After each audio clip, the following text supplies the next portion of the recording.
Hey everyone, and welcome to the our second ever State of the Ecosystem call for Polygon, where we're going to be focused on Q2 2023, looking forward, as well as a bit of a retrospective of Q1 2022. So on today's call, I'm very excited to be joined by Colin Butler, who is Global Head of Institutional Capital, as well as Matt Blumberg, who is VP of Institutional Capital from Polygon.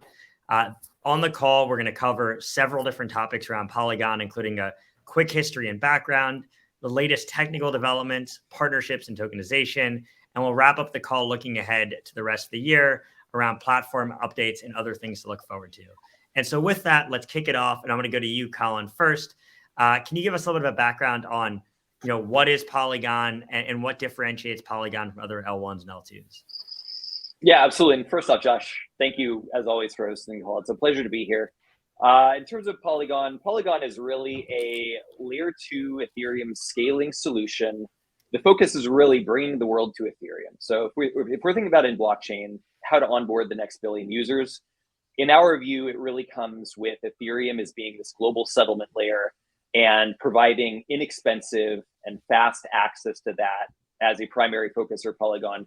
And the reality is it also has to be the most secure. So where Matt and I focus on the institutional side, this is a very critical time because Polygon just rolled out ZK EVM on mainnet. For our engineers, they would say it is the most earth-shattering development really since Ethereum. And the reason for that is because if you think that we are going to move billions, if not trillions of dollars a year over blockchain, through the blockchain ecosystem, it has to be incredibly secure. It has to be work essentially 100% of the time. And so finally, in the evolution of the blockchain vis-a-vis the institutional side, we actually have the technology at this point to be able to do that. So it's a pretty transitional period for the technology itself, coming from that era where it was very nascent to the point where I think we've reached the inflection point, and I think that we can actually really we have really good visibility in terms of mass adoption at this point, at least from the institutional perspective.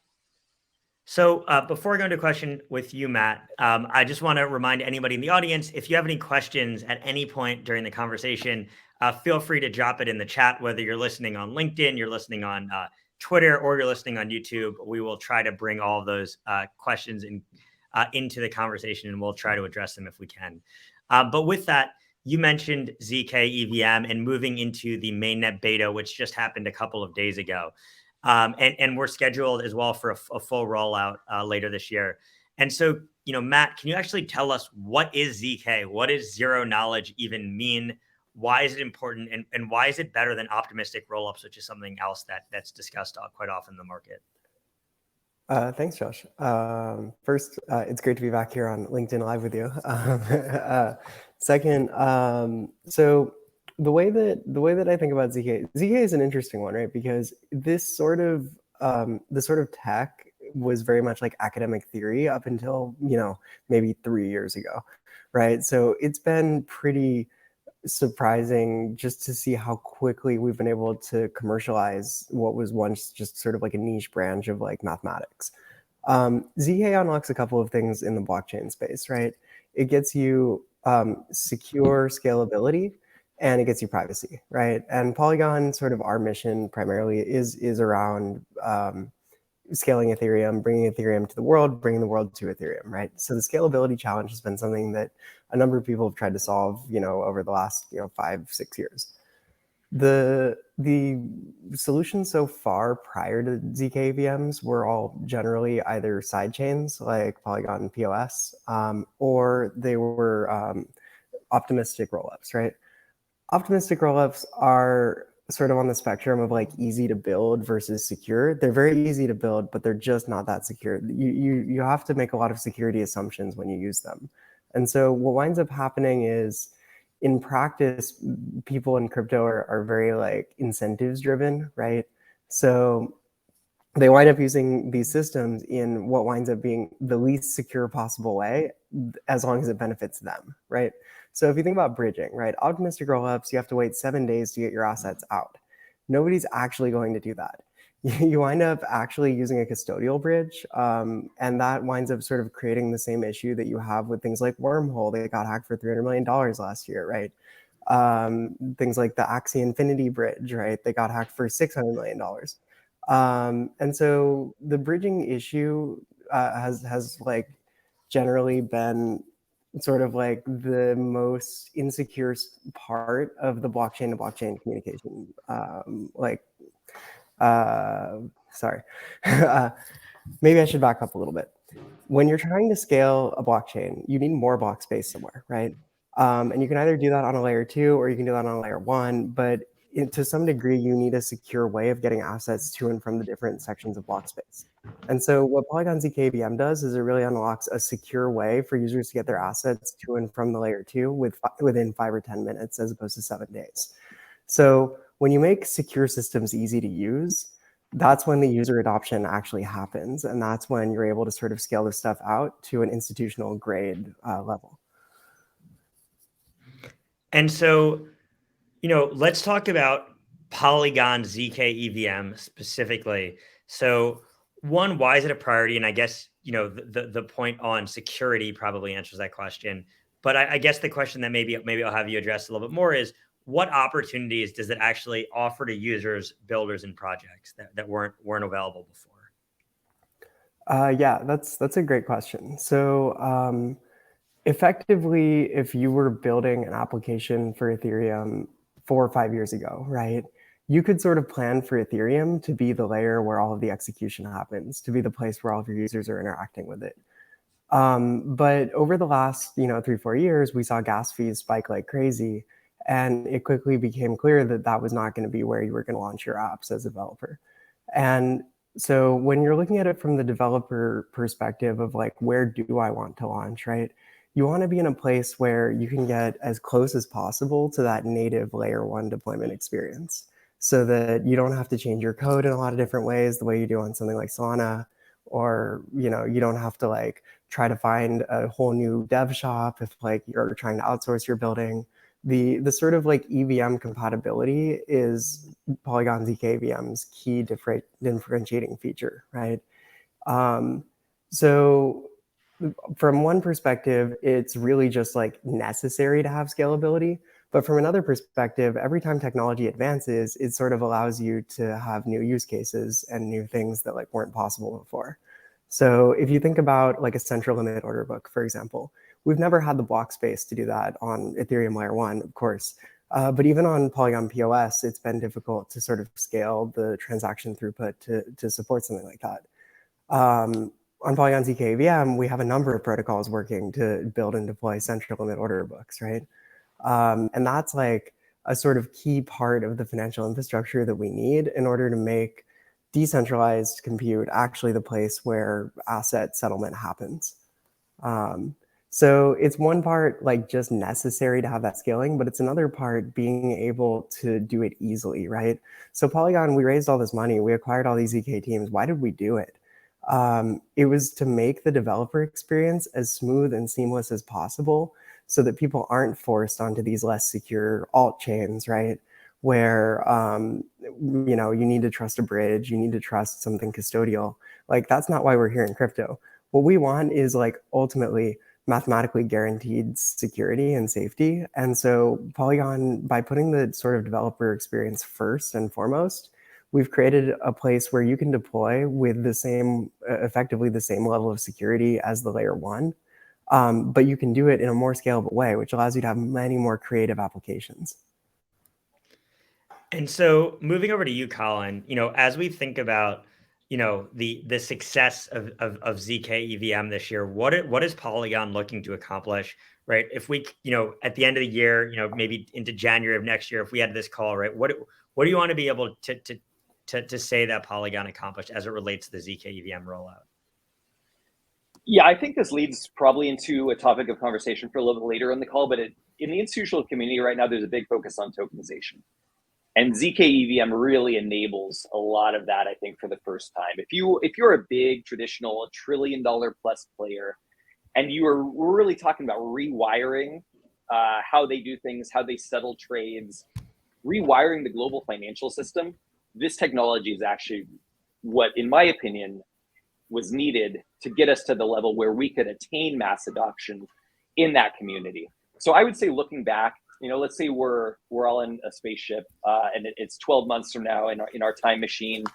I think what I want to see is clear adoption over those next 12 months. And I think what that means to me is you're going to see a lot of announcements from large, traditional, very conservative financial players that say, okay, we are using this technology for X or Y or Z as an integral part of our process going forward, because the blockchain in this case is an order of magnitude solution better than the prior solution.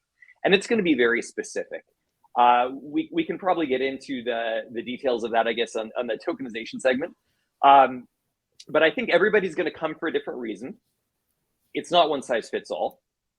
They're going to come from a very specific angle. So i.e., I'm going to use this for settlements. I'm going to use this for a revenue increase in the case of a fund tokenization. There's just a lot of different ways that this becomes a very meaningful technology for institutions. And so I think in the next 12 months, what you're going to see is institutions coming out and telling the world why they're using it for a specific use case. But I'm going to suggest from my conversations that the amount of use cases are very, very broad, but they're all very, very powerful. So this is just very, very exciting time for me. I think in the next 12 months, people have been talking about this kind of stuff since 2015, but in the next 12 months, I think it's going to really prove out everybody's patience. It's going to really reward the people that have been working on this for years at this point. And I think it's going to be really the first time that really the world, that even Main Street is going to recognize how powerful this technology is in terms of a utility and a technology platform. And Matt, I think you wanted to chime in on that as well. Yeah. So a year, first of all, is an extremely long time in crypto. So I'm not sure that anyone really can say like, here's how I'll measure success in a year on this piece of technology that like wasn't even broadly believed to be possible 1 year ago, right? But having said that, I think we kind of have a few things that we can look out for as like milestones or markers of success along the way. And this is like sort of what we're excited about internally when we think about how is the zk-AVM going to get used? How does adoption look going forward? So the first of those things is really DeFi, right? So if you think about Polygon zk-AVM versus Polygon POS or other like alt L1s, security doesn't really get important until you're dealing with like money, right? Like the security of me issuing a tweet on decentralized Twitter or on Lens, quick shout out to our friends at Lens. If that like gets reorged out, it doesn't really matter. I can always submit my tweet again later, right? But when it comes to like financial use cases, that's where actually the ZK-driven security becomes important. And so I think the very first thing to look out for is just, can we get the ecosystem of DeFi that we've built out on POS up and running, successfully and easily on zk-AVM? And it's generally a pretty easy pitch to developers and to liquidity providers and users, because everybody wants that Ethereum level security, but not everybody is able to pay the fees to get that done, right? And historically, if you were, if you were a whale or if you were an institution, especially if you have some kind of fiduciary responsibility, there's no way that you can trust your assets to an alt L1 with a custodial bridge or to an optimistic like layer 2, right? But with zk-AVM, what it gives you is that confidence in the ability to safely and securely deploy your assets in a more scalable way. And so it'll allow you to interact with these innovative apps like, decentralized perps or central limit order books or whatever, in a place that you don't have to pay $1 gazillion in gas fees, and you actually have users and liquidity because you need those lower fees in order to unlock these apps, but in a way that you can still sleep at night, knowing that like, on a lot of these layer 2s, on a lot of the optimistic ones, like fraud proofs aren't enabled, or they're enabled by like a centralized committee of people, and you have to make a lot of trust assumptions there. If you're an institution, or if you're a whale, or if you have substantial assets, or if you're paranoid like me because you've been in crypto for a number of years, like you really don't have access to these more interesting applications today, right? So I think the first thing to look out for is, A, can we get that DeFi ecosystem in place? It's a little bit like after a forest fire in California. There are like certain species that like move into the wasteland first and sort of like take hold. And those things are already up and running, right? We have swaps, we have borrow land, right? And we're, over the next few days, we're going to get like everything that, that you would expect to from a, DeFi focused blockchain. But then from there, what really is cool and you unlock is the composability, right? And when you can compose things together in more interesting ways that might require too much gas to be feasible on the L1, then you can attract larger amounts of capital. And so I think that's the other thing to look out for is, what does the user, base look like? Are people, sending money that they had on Ethereum, or are they taking money off of optimistic rollups and thinking, hey, this is safer, I should be doing this here, right? Or are they taking money from Polygon POS and transferring it over to zkAVM? And so I think with POS, it's kind of an interesting question of like, a lot of people are like, look, if zkAVM is so secure, like, why would I ever use POS? Like, are you guys just gonna like sunset that product? And the answer is, at least right now, the plan is not to sunset it. The plan is for POS to become and even less like it, when you take a chain and you remove some congestion, other stuff will pop up to fill the block space, right? And in the case of POS, it becomes really useful for things like NFTs and metaverse and gaming and stuff. Where if you're like a small developer and you want to like launch on a shared chain that is going to be like supported and secure enough, you can do that on Polygon POS. But if you're like trying to run a DeFi like fund, where you're like LPing as a service for your clients or whatever, you're going to do that on Polygon zkAVM. And so I think that's sort of the next thing to look out for. First is like, can we get the basic infrastructure in place? Next is, can we get the innovative like DeFi related applications in place? And then the third thing is, what about the users? What about TVL? Who is using these things? And I think it's going to be really interesting to see that play out, because I think for a lot of people, like if you look at the wallets that have bridged to zkAVM today, it's something like 40 or 50% of them have never like been used before. These are brand new wallets, right? And so those are either new users, or those are people that are, sophisticated enough that they're spinning up new wallets. And either of those things is incredibly bullish, right? Like if this is your first time interacting with anything on chain and you're choosing to do it on zkAVM, that's incredible.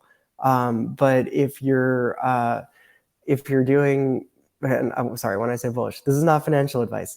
But if you're a whale and you're sophisticated and you've been doing this stuff for a while, and you're like one of the first participants on chain on zkAVM, that's also pretty meaningful, because it means that we're sort of gaining that market share or mind share in a way that that like crypto native people are going to understand. And then when I'm a developer, I'm going to look at it and be like, well, all the whales are on zkAVM, I need to launch there. And so, in terms of quantifiable metrics, you can look at things like TVL, you can look at things like new users, right? You can look at things like number of contracts deployed or dApps, deployed. And we used to look at that stuff a little bit more. I think now what we're looking at is, we feel pretty comfortable that zkAVM is going to be incredibly successful. And now what we're looking for is, how are people using it? And how can that help us inform the next product or the next partnership or the next step in the roadmap? So those are just a few things to look at along the way in terms of quantifiable metrics, but it's also a little bit qualitative. And as an ex-quant, that frustrates me to no end, but it's also much more interesting in terms of something to watch for. And so you spoke a lot about DeFi and TVL. We spoke about tokenization and I would say more institutional or trading focused use cases of zkAVM. But you guys just partner with Immutable, which is a more gaming focused chain, right? And so can you talk about that partnership a little bit? What is the goal? I think that, correct me if I'm wrong, they were on Starknet before, and now they're moving over to using zkAVM. So why does it make sense for them? Why partner together? Why not go after gaming yourself? Are you also doing that kind of, getting a sense of all this at a high level would be very helpful. Yeah. So, I mean, it's a great question, right? Are we going after gaming ourselves? or are we competing with IMX? Are we, like complementing them? Like, what's the deal here? Is sort of like a common like piece of feedback that we get, a common question. The way that I would think about it is that IMX is already to the point where they're successful, right? And Polygon cares a lot about gaming. We have Ryan Wyatt, ex-head of gaming at YouTube/Google, right? Alphabet. I'm gonna get there. Regardless of what his actual title was, I definitely just got it wrong. Gaming is enormously important. I think it's going to be a place where we see a ton of product market fit. And, there's this kind of theory of like innovation happening at the edges, right? Of like whatever thing. So, crypto obviously makes sense for payments the way that the internet makes sense for commerce, right? But you saw a lot more adoption with the internet with things like media or like, radio on the internet or whatever. Before people were able to like really figure out the right paradigm to have things like, Twitter or Amazon. I think it's going to be somewhat similar in crypto, where it's like gaming is an area that has incredibly passionate builders and users, and they're the ones that are and a really clear like product market fit and value add from doing this on crypto rails versus Web2 rails. And so it feels a lot like a place where some 30, 40, 50% of users are going to have their first crypto experience by playing a game, and then the game pops up like, hey, you've earned these tokens, you've bought whatever, you've been assigned whatever asset.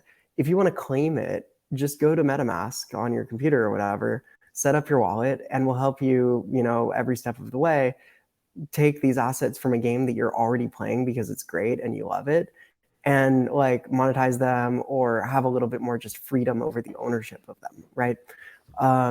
So gaming is enormously important to really get correctly, just because it is going to be the on-ramp for so many users. The question is, what's the right way to approach it? So IMX, I think, has already sort of passed this threshold where they're clearly going to be successful, right? And we really love those guys, just like from a corporate culture standpoint. Like a lot of their values are the exact same values as ours, right? Big decentralization heads, big Ethereum nerds, and working with them feels like it would make just a lot of sense conceptually. Then you look at Starkware, and it's like Immutable X is partnering with a lot of gaming studios, and it is not easy to write game software, right? It's not, especially when you're making it like blockchain compatible gaming software. So trying to do something that's not Ethereum compatible, especially in Cairo, which is just a very, very difficult language. Like there's a reason Starkware has been writing the apps for a lot of their partners like UIDX, right? It's because that language is so darn difficult, right? They're making progress, but for Immutable X today, ZK EVM makes a ton of sense for them because so many of the people that they're working with are requesting EVM compatibility and Solidity support and all of that. And so from the Immutable X perspective, the goal of the partnership is to have secure block space for their builders and users and everyone in their ecosystem to be able to deploy EVM compatible contracts super, super easily without having to worry necessarily about the underlying architecture or security, right? So, IMX is sort of operating as this middleware, is what they call it a lot. That word I think is about as nebulous as a word gets. But Polygon's role in this is also pretty clear, and it's like mutually beneficial for both of us, which is we get IMX onto the ZK EVM platform, and it's like a hint of like what's to come in the future, which is that we make this tech accessible for all sorts of use cases. I mean, you've seen like obviously like all the BD partnership announcements and all that, but this is like a really good like first test case because we know these guys, we love the gaming thesis, and we like can collaborate with them. So Polygon will provide the technology, and at some point when we decentralize the sequencer for these guys, IMX will have Matic as the staking token is sort of the plan, right? And then users will pay their gas fees or whatever in the IMX token. So it creates a solid, easily like scalable, rapid build process for Immutable X, for their developers, for their partners. And for us, it adds one more sort of like use case to the Polygon portfolio. And if you think about it, like we're sort of like angling for, we say this a lot, we're angling for to be the AWS of decentralized compute.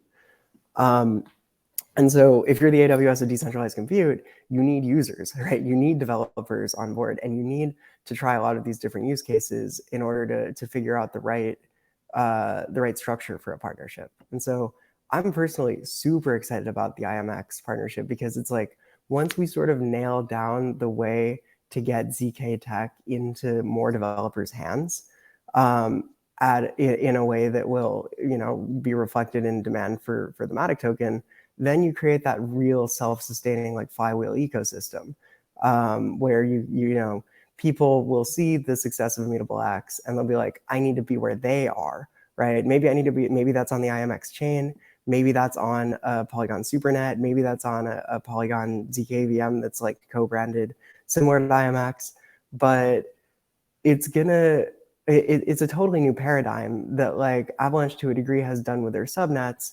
But it doesn't, none of that levers the security of Ethereum.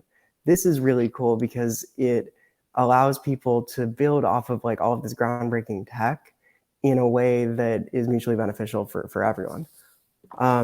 So that's really, really long answer. But I feel like it's helpful to provide a little color, because especially like this audience, I mean, we're literally on something called LinkedIn Live right now. I feel like Immutable X isn't necessarily a household name. And I would encourage people to go take a look, because they're like OGs. They've been building really cool stuff forever. And to have a collaborative relationship with them rather than a competitive one is good for everyone. It's super exciting. Yeah, I think what Matt mentioned in terms of the flywheel is critical, actually, to the IMX partnership. So if you think about the idea that the total addressable market for gaming in 2030, I mean, there's all kinds of different models, but one that I saw even this morning was $70 billion. And if you think that this industry is one of network effects, where the larger you are, the better ability you have to provide value to your customer, to your users, then if you take the combination of Immutable and Polygon, it becomes the largest, I think by far, in the gaming space. And therefore, we hope to, that kind of network effect, flywheel generating ability to have that scale allows us and the folks at Immutable to provide the most value to ultimately the users. And I think that's the way that we see it playing out. And I think that was probably the core reason or one of the core reasons for that partnership and that tie-up. So Polygon has had a lot of partnerships beyond just the partnership with Immutable that we just kind of broke down. And I like the way that you described it, actually, both of you guys. But you guys have also partnered with a lot of blue chip brands, Starbucks, Disney, Reddit, recently Salesforce. And in many cases, it was those brands' first foray into Web3. That took me a very long time to come up with that word. And so what are the objectives of those partnerships? And what makes Polygon so well suited as a partner for these big brands to move into crypto and Web3? I think everybody probably has a different take on that. My personal view would be scale. I think we could be thought of as really the global premier institutional partner, like strong in terms of reliability, strong in terms of support as it's needed, whether it be development or technical. I think one of the largest components of Polygon and why it's kind of become as large as it is it's because it's laser focused on the community. I think Polygon really started out as highly focused on the developer community, but as Polygon has evolved over time, we're able to replicate that process in community after community after community. It's kind of like, okay, first off, how can we serve the Ethereum community? And then eventually it becomes, yes, okay, now we're serving developers. Starbucks and Nike and Reddit, they can all be thought of in terms of Polygon as just another community that we're looking to serve, right? And all coming back to the global community and Ethereum community. But I think as you transition even from the kind of the big corporate and Web2 brands, that will also extend into the traditional finance names. So it's essentially for us, I think, if you want, again, that partner that has the global scale to match your ambition as like a Starbucks size of entity, it's something that we can do very well, because we really do have those global resources to bring to bear to make sure that when you go out and serve your community, you're fully backed by really what I would consider that, again, global premier level of support. And so for what Colin has been waiting for this entire time, what he loves to see out more than anything is tokenization in real world assets. And so let's end the wait and get right into it. So you obviously announced, I think it was last quarter, maybe it was a quarter before, I think it was last quarter, the Hamilton Lane partnership with Securitize to bring its flagship fund onto Polygon. And there are additional tokenization announcements that you guys have been making that have been happening with Polygon, but also elsewhere within crypto. And I know there's a lot of things that you're working on. So can you kind of talk about why tokenization and why do it on Polygon? I would love to. I'm happy to. So I've kind of been waiting for this conversation for 6 months now. But that's in part because when Securitize tokenized KKR on the Avalanche blockchain, literally overnight, 50% of my conversations became about tokenization. Why that is in my mind, it becomes the first macro use case of real world utility for which the case is so strong, it's providing really, again, like that order of magnitude better solution than prior solution. Let me go through a couple examples just to make it very concrete in everybody's mind. Think of the idea that Siemens tokenized a 60 million euro bond. This was only announced a couple of weeks ago, and I think Ramin very publicly announced about a week ago, if I'm not, if I'm accurate in that, in what I read, he said, by tokenizing this bond, we took our settlement time from 7 days to 1 day, and therefore eliminated a lot of risk. So when you are thinking about corporations and financial institutions, they're laser focused on less risk, cost savings, and revenue optimization. And those three items are really the reason why, in my opinion, there's a sea change right now, a shift towards the blockchain at that really like major global institutional level. So we just went through a use case where the user it creates a profile of a lot less risk because you can reduce settlement times. Akin to that, think of the idea that maybe receivables could take 28 days to settle, not even 7 days, but 28 days. And you could take that from 28 days to potentially almost even real time, to a matter of minutes. So there's an example of an order of magnitude better solution than a prior solution. You could think of the idea in terms of a solution that didn't even exist before as the idea that Hamilton Lane tokenizes their flagship equity fund on Polygon through Securitize. Securitize partners with an RIA platform. I think it was announced a couple of weeks ago at this point, by which the RIA platform distributes the Hamilton Lane fund to all of their ultra high net worth or mass affluent investors, and thereby giving Hamilton Lane a breadth of distribution that they just didn't have before. So if you're a fund tokenizing, it allows you to increase your distribution and therefore your revenue. So there's another use case that I think is very powerful. I think that's another reason why folks are coming. And then a third that I think is very important to mention is that of the idea that if you say you were to tokenize a money market fund and put it on chain, the amount that you save in your transfer agent costs alone is highly significant. Every organization is going to have to do their own math, but my understanding is it's worth looking into if you haven't already, to say the least. So if you think about, again, back to the key drivers, right? Cost savings, increase in revenue, or de-risking, those three items to me are the why now, why tokenization is happening. They're very, very powerful. These firms are laser focused on the bottom line. It is a knife fight in terms of a competitive landscape for these guys. And so if you're able to find revenue from a source for which you had no prior exposure, it's a very, very big deal. And so that's why I think, when I say in the coming weeks and months, you're going to see announcement after announcement after announcement of firms tokenizing, I think these three drivers are, call it like the most critical reasons behind what I see as the strongest utility case for adoption of this technology. So I'm going to throw out my own personal question here, which I don't think you're necessarily expecting, but we talk to, I mean, as you guys know, the TIE services, over 100 institutional clients on our data terminal. And so we've, been hearing a lot of hedge funds and asset managers that are scared because of everything that has happened within crypto over the last 6 months, year, right? They're scared about, some of the recent news about some exchanges. They're scared about what happened with FTX and a bunch of other things.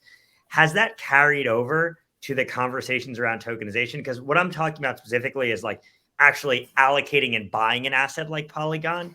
But are there still kind of reputational concerns or other compliance teams nervous about any of this? What are you seeing?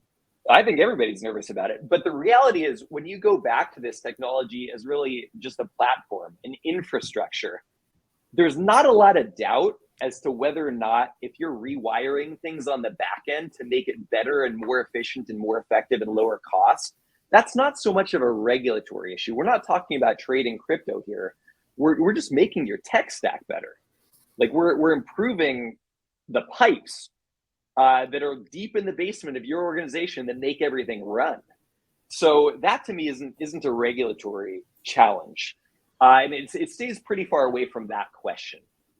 And for us, I think at Polygon, if you think of this as really a utility, like a very functional utility that creates a lot of value outside of a speculative use case, that's why I think you see adoption even in the current regulatory environment, whatever that may be.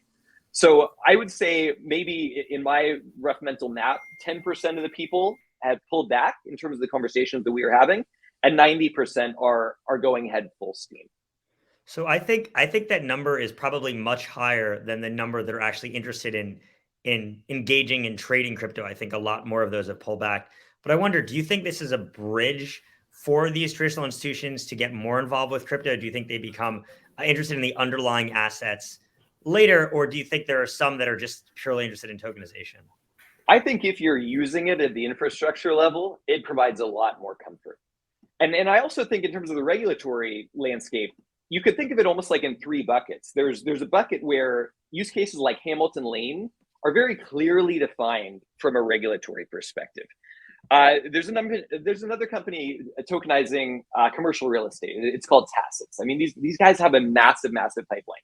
Like, these are functional use cases, non-speculative. There's just a myriad of reasons why putting things on chain is just a better solution. So you fall into regulatory bucket number one, where clearly, there's no challenges going forward. There's a second bucket where there's kind of a gray area. It's kind of like, okay, if I do this, if I tokenize X asset, where do I stand with the regulatory picture? And some of that depends on jurisdiction. You could tokenize in Europe, or you could tokenize in, call it Abu Dhabi, in each place, or Hong Kong. You're operating under a different regulatory framework. And I would encourage everybody in each jurisdiction to really be aware of what the laws are and to fully comply. But I think that there's a lot of room for adoption of this technology within the current frameworks. And then, of course, the third bucket is, well, this clearly is not regulatory compliant. And I think that third bucket is really where people are focused, especially in the US at the current juncture. But to me, the overall picture, the holistic picture of the regulatory environment does not prevent a mass adoption of this technology. In fact, I only see the adoption increasing as time goes on. And so, my last kind of RWA question, maybe one more. I have one more actually after this. My second to last RWA question is, what does that proliferation look like, right? Because you mentioned that only a small percentage of people are looking at pulling back, but those that are moving forward, right? I mean, like, my understanding from speaking to some of these institutions directly about these types of partnerships is they take time, right? This doesn't happen tomorrow. It might take, the announcement might happen, but it might be 6 months or 12 months from now where that actually comes in into production. And so what do you kind of see the timeline? What do RWAs look like a year from now, 3-5 years from now? Yeah, the good news for all of us in the blockchain space at this point is people have been preparing for this moment for years. They've been working on this very quietly in the background, all the major institutions, for quite a while now. So at this point, from what I see based on my conversations, they're finally ready to take that plunge. And again, it's not necessarily that public, high-profile plunge. This is, again, a solution that helps them at the infrastructure level. So it's not like, hey, we've come to Web3 and blockchain, and here's this big splash. It's like, wow, we saved a bunch of costs and made things more efficient, kind of like deep in that basement where all the pipes that all the money flows through. So again, like they've been working on it for years, and now is the time to actually take the implementation step, because now they're ready, now they're comfortable. They've really taken that amount of time to get comfortable and set everything up. Hopefully that was an answer to your question. Yeah, no, it totally was. And I realized my next question was kind of the other question that I asked earlier for myself, which is, basically what has the engagement been of institutions amidst, regulatory and macroeconomic uncertainty? What are kind of the concerns that you're hearing from institutions? And let's kind of move away from tokenization for this, because we already kind of addressed that, but more into the actual involvement with holding digital assets, purchasing digital assets, engaging with them. What are you kind of seeing broadly from institutions, and maybe even are you seeing any trends geographically that are differing, given that the crackdown seems to primarily be US based at this point? Yeah, geographically, it's absolutely different. I think some of the announcements that you'll see in the coming weeks will kind of be a testament. And everybody will feel out pretty quickly, like kind of what geographies are working better than others or moving faster than others. I think some of the barrier has largely been user interface, user experience. The tech hasn't necessarily been there in the past. So part of it is, I think, making people aware that to some degree, especially with ZK EVM, that the technology has really arrived to enable the solutions and become that really reliable base infrastructure layer that I think the big institutions needed to see before coming into the space. And I'm actually going to give it over to Matt for his thoughts, because again, I think it's such a complex topic that everybody comes at it from a little bit of a different angle. So I think the users would also be curious to hear Matt's opinion on that. Yeah, I mean, so on the regulatory front, I think actually tokenized assets are probably like you were saying, Josh, like a very low risk way to dip your toes, right? Whereas like the more interesting like stuff that we all like to do on chain, buying NFTs, buying tokens, swapping stuff, participating in DeFi, LPing, taking loans out, lending, all of the more interesting on-chain stuff is still a ways out. And I think one part of it, or, staking, right? Like, I think one part of it is regulatory and one part of it is user interface. And I actually find it like kind of important to differentiate, right? So the more tech savvy a firm is, the more likely they tend to be to want to do like the really deeply on-chain stuff. Then the limit really just becomes, what can they legally do? Right. So the difference between like where we are in this cycle and where we were one cycle ago is that at every major financial institution now, you have sometimes dozens of people that are employed full time thinking about how to apply crypto and blockchain to their business models. Right. And of those people, like 95% of them have a MetaMask wallet. 95% of them listen to crypto podcasts. Like they're just as excited about this stuff as we are. Right. So from the institutional perspective, the regulatory overhead, it's more of like a cloud on the horizon where it's like, I don't want that to shut down this really cool thing that I was working on. Or like, I could, have this really interesting product, except that I'm legally not allowed to offer it. So what's interesting is it sort of feels like institutions should be like buttoned up, like, compliance departments should be like, the people that the innovators are like, not trying to get shut down by. But in reality, the compliance teams of these firms are just trying to make it possible to take full advantage of this tech, right? And so generally the people that I talk to are like just trying to figure out what can they possibly do. right? As opposed to like, what's the most like risk averse way that I can still, look like I'm being relevant by having a digital assets working group. Like 5 years ago, we all had these. And the compliance team would be like, well, we can have a working group, but we can't do anything else, right? Just too much reputational risk, right? Now it's like, okay, we've moved past the reputational risk. Clearly, these things are like important. What's going to happen? What's going to happen in the next like few years from a regulatory perspective that might present like a business risk to me, right?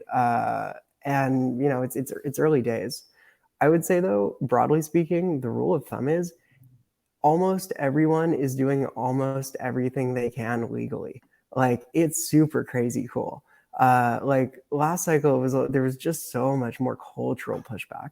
Now it's like the world has moved on and everyone is just trying to figure out what the regulators will let them do. And that's like a paradigm shift, right? And for different companies, it just looks a little different. So if you're a private company, you can do things with proprietary capital that you can't do as a public company, that sort of thing. Yeah, it's pretty exciting. And so moving on from institutions, one of the things that has been coming up quite a bit recently is Polygon ID. Matt, can you explain what that is and what it means? Great question. Polygon ID, it has been coming up more and more, I would say. Like when we have like hackathons and we see like what builders are looking at building on Polygon ID tends to be at the core of it like 90% of the time. It's pretty interesting. So as part of the like ZK talent that we acquired over the years, as you acquire like smart people that are like working on interesting things, that are creative and excited about innovation, you get just like a lot of natural sort of like secondary ideas that fall out just to the side as like, hey, this is a cool application of the same tech that we're experts on. So Polygon ID is one of those. It all sort of centers around this idea of being able to own your data and being able to selectively disclose the aspects of your data that you need to without exposing anything else. So it uses the ZK technology, the sort of more from the privacy angle, where I can prove, say I'm like opening up a bank account, right? I can prove to the bank that like I'm not affiliated with any money laundering schemes without showing my, say, social security number. Or say Colin and I are trying to do like a real estate deal and he needs to know that my funds came from a reasonable source, right? I can prove that to him without him even needing to know my name. I can prove to you that I'm a member of a DAO and I can vote in that DAO without showing you all of my other assets in my wallet the way that I have to today. So Polygon ID opens up all of these really interesting use cases where the real world and the blockchain meet. And it's all sort of powered by the ability to prove certain things like credentials without having to show the entire data path and like, sacrifice like all of your privacy. So I think like selective disclosure is going to be super, super interesting going forward as just sort of a way that we all think about how we share our personal data. I went to the eye doctor like a couple months ago, and they're like, why don't you give us your full family history of every disease that anyone has ever had? And I was like, no, this is an eye exam. I'm not telling you whether my mom has asthma. This is completely irrelevant, right? And it's the same thing in a lot of ways with all of our personal data today. And so Polygon ID provides the tooling for people to be able to have that kind of selective disclosure where you can, instead of showing your ID to the bouncer who might, you go to a bar, the bouncer's looking at your ID. Now they have your, home address, they have your date of birth, like a lot of information out there that like you may not want in someone else's hands, frankly. As opposed to you could just sign a transaction that proves that you're over 21 and go into the bar, right? That's sort of the promise of Polygon ID. And so, we're super excited about it. And I think we're just at the cusp of like people starting to build really interesting things. And then I'll plug the institutional angle. KYC is obviously enormously important, and Polygon ID allows you to prove that you're able to say hold a tokenized security legally without having to reveal all of your other data. So yeah. So two final questions for me. One of the announcements that we saw at ETH Denver was the Polygon dApp Store kit. Can you explain that a bit, and then we'll go into our final question.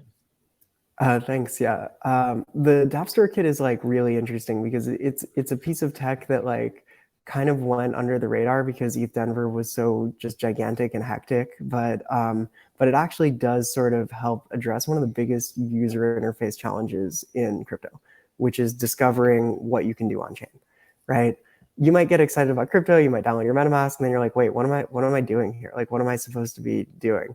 And the sort of ability to discover curated apps has been basically zero to date, right? It's sort of a curation problem where you have like, 10, 20, 30,000 smart contracts getting launched on a chain. It's like, well, which ones do I interact with? What website do I go to do it? Which ones are, for me, which ones are just MEV bots, right? And so the dApp Store kit is it's an SDK, which is like a set of tools for building what looks like app stores, but for decentralized apps.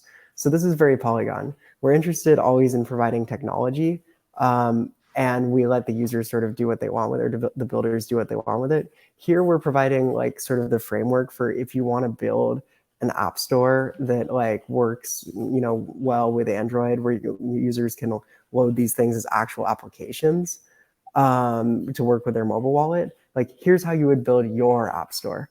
And then the way that we see it sort of developing is you're going to have like influencers, for example, that are like, here are all of the cool apps that I'm using. Why don't you use my dApp store and maybe pay me a little bit of crypto in order to get my recommendations. And so it's pretty interesting. Like in the gaming world, this is actually how people find new games. They go on Twitch. Like, people don't read like gaming magazines anymore. I'm dating myself now, but they go on Twitch and they watch their favorite streamers that are streaming whatever genre of game that they like. And then the streamer will be like, I'm also like doing this other new thing. Maybe you should check it out. This extends to like even board games. There are board game influencers on Twitch now that people will go in and be like, I liked this board game. What does the streamer think I might also like? Because getting recommendation from a friend or from a curator is like way more valuable than like getting it from a Twitter ad or, a podcast ad or whatever. And so the dApp Store kit is pretty interesting because it'll create a way for users to discover all of the cool things that they can do on chain. And I'm super excited about that. And so my final question, and I'll let Colin lead off on this one, is what are you most excited about this year as it relates to Polygon, as it relates to crypto and Web3 broadly? It's kind of hard to say, to be honest, because we have so many cool things going on. I mean, as a gamer, as a child, and by the way, Matt, I don't think you even remember the days of Nintendo Power. So dating yourself is a relative term. But I can't wait for some of this stuff that we have in the pipeline to hit on the gaming side. I just think it's exceptionally cool. I mean, you're getting those like beautifully rendered games where you can own your own digital assets. And I just can't wait for kind of that to come to the mainstream. And well, I think the thing that people don't realize is how long these games take to make, right? So a lot of this has been not just for Polygon, but in crypto broadly, GameFi. I mean, we've had generally pretty terrible games, but there have been things that have been invested in that have been in the works for years. Yeah, creating a AAA game is like a minimum an 18-month process, right? Like that Call of Duty level resolution by which you can own your own weaponry and skins and things like that. Like, takes a long time. But that's one of the many things that I'm excited about. But I think, again, back where I sit on the institutional side, like part of our end state in institutional DeFi looks like I can go to one place and I have a menu by which I have the Hamilton Lane tokenized equity fund. I have a money market fund. I have government bonds. I have a fractional ownership in my house, right? Hopefully not on a Friday, because the next day would be like a nightmare. But you just essentially have a one-stop shop for everything. And then ultimately you can borrow against those items, right? Like if you're thinking about borrowing against like Hamilton Lane, is generally historically an illiquid vehicle, or consider like commercial real estate, right? If you see a short-term trading opportunity, or you need short-term liquidity, or you just want leverage, you can go into the marketplace, you can borrow against it in DeFi. And I think the closer that we get to that end state in finance, because these are tools that regular people will have access to, which are essentially unheard of. I mean, nothing like this has really ever happened in history. So I think the closer that we get to that kind of a picture, the even more excited I get. And I see a lot of mechanics in the marketplace coming together, a lot of things getting towards that end goal. So that's I think what probably has me most excited in the coming, call it like 9 to 12 months. And Matt, what about you? Good question. I feel like I've ended every segment so far with, I'm super excited about that. So at risk of repeating myself, gosh, the ZK EVM is so meaningfully important, right? Because it actually does unlock secure scalability, right? And so it's hard to answer with anything else, because it's like we've been driving cars without seatbelts, and now we have seatbelts and we can raise the speed limit, right? And like, look at all the roads that are going to get built as a result. It's like we've been flying airplanes with single prop engines, and they've been like really cool for hobbyists. But imagine transatlantic flights, right? It's that sort of like step change in technology that makes new things possible in an economic way. And this is the way that we you got to remember, when cars were first, or like legalized, when the automobile code was first written in the US, like part of the code was you had to bring a mechanic with you everywhere you went in case you broke down, because you would have to like manually go in and fix the car, right? It feels a little bit like that in crypto today. And so being able to actually get this stuff into like the mass, like scalable, the hands of everyone without having to sacrifice on security is like, I think, pretty powerful. And we're going to see it not just on the ZK EVM, right? We're going to eventually see ZK getting integrated into every Polygon product. Polygon POS, we've talked, Jordy's talked a lot about this on various podcasts and Twitter threads. ZK Supernets is another, like strong narrative that I think we'll hear a lot about going forward. Being able to utilize like genuine Ethereum level security at scale is going to change the nature of the way that we think about block space. And I think that's super, super meaningful. And the other thing is account abstraction, right? Account abstraction is too complicated to get into right now. You can check out, we'll do a deep dive on my podcast, I guess. But effectively what account abstraction is going to do is take the like block level security, the way that like when we talk about leveraging the security of Ethereum, that's what we mean, right? Like you're not going to get a block like reorged out or, double spend or whatever. But there's also like user level security where like if you're taking my mom and onboarding her into crypto, she has to write down 12 words and literally bury them in the yard, right? And then she's worried about the dogs digging it up, right? Like true story, my mom did bury part of her seed phrase in the yard before we worried about the dogs digging it up. And so it's since been moved. But like, as the internet scrambles to find Matt's mom's home address to yeah, not to mention the security risk. Well, look, it's not like I think my mom might have like one NFT, which I think she minted for free. It was a great experience. Would highly recommend onboarding your mom, everyone, because you learn like, oh man, how is like that going to scale, right? But with account abstraction and things like like multi-party compute and like all of this, sort of semi-custodial wallets and all of that, you're going to get much higher quality security models that allow you to interact with contracts without worrying about losing all of your assets, right? You're going to have better mobile experiences as a result of that. Everything's going to change from a user interface perspective because of account abstraction. And so you have security on one end of the spectrum, which is the blocks, and security on the other end, which is the users. And they're going to come together to make these things genuinely ready for prime time. It's like HTTPS, right? ZK everywhere, HTTPS everywhere. That reference probably didn't land with anyone. Awesome. Well, thank you guys so much. This was great. I'm excited for our Q3 wrap up, and we are like perfectly right under an hour, which is my dream. So thank you, Colin. Thank you, Matt, and we'll see you next quarter. Thanks a lot, Josh.